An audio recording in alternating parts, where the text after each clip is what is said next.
Hey folks, today I'm in my backyard forest and I thought I'd do kind of a recap and update on my wasabi I've been growing. I've been growing it out here during the summer, late spring and fall, and I bring it indoors over the winter. It seems to really like the indoors over the winter. I was really surprised. I thought it would be too dry. But yeah, right now it's not looking great. I have it in this pot that's I think too small. But I want to show you some of the interesting things about wasabi. One of the things is how it propagates.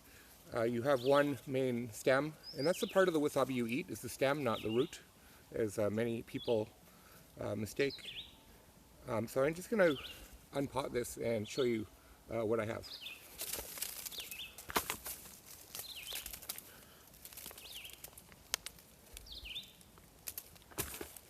It's got an interesting, thin kind of root system.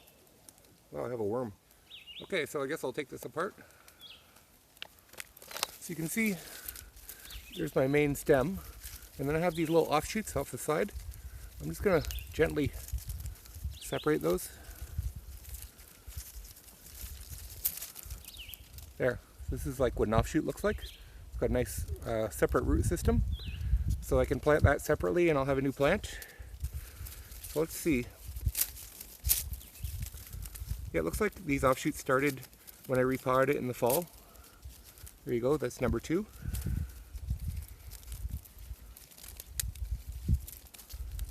That's number 3. And I see other ones starting to grow out, but I'm just going to let that keep going. But yeah, it's not bad. I bought this roughly a year ago, and yeah, now I have 3 extra ones to grow.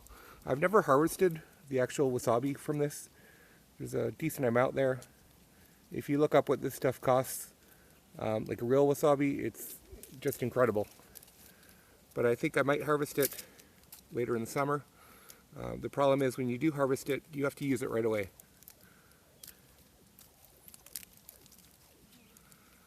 So I'm just going to pull off the poorly growing leaves. And I find that's a constant thing with these, is leaves start to not grow so well. And if you just snap them off and let the healthy leaves grow, it grows much better. There, I'm left with that. And I'm going to be replanting this. I'm going to replant this outside and let it grow outside until the fall, where it starts to get a little too cold for these. In my area, anyway. One other thing, when I grew these last year, I had read that these really like the shade. I think I put them in too much shade. They seem to do fine in some sun, just not, I haven't tried them in full sun and I'm not going to, but they seem to do fine in partial sun. And there's my 4, and I'm going to plant them. So it's been around 40 days since the last part of the video, and things are starting to take hold. Definitely the plants are starting to regrow. All 4 of them are doing fine, except, well, maybe one of them is a little bit iffy or uncertain.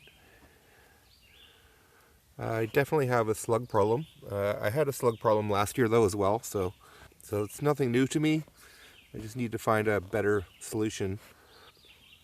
I tried putting a little saucer of beer nearby, and I think I'd mainly just wasted beer. In that case, it didn't solve the problem. So I'm going to try and look into some nice organic solutions to keeping the slugs back. I mean, it's not terrible, but would be nice if they're not being munched on by anything. But I can see the stem on this one. This is the biggest of all of them. It looks pretty healthy to me. Well, it shows it's possible that you can just take the divisions and make more plants. I tried to research this before and I couldn't really find any definitive info.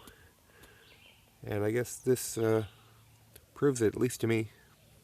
So I'm expecting probably when I let these grow further, I'll be dividing even more of them.